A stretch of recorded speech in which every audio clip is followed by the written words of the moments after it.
Herkese iyi günler arkadaşlar, kanalımıza hoş geldiniz. Beden dili dersi alan Hande Erçel, sayfanın haberine göre Hande Erçel bir yıldır haftada 10 saat İbrahim Çelik ile çalışıyor. Bazı yabancı oyuncuların online derslerine katılan güzel oyuncu, aynı zamanda şan, diksiyon ve beden dili dersleri aldı.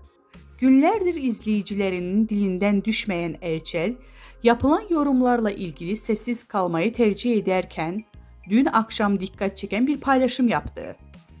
Mart ayında Polygon'da ateş yaptığı anı paylaşan oyuncu, dizideki Leyla rolüne uzun zamandır hazırlandığı gözler önüne serdi.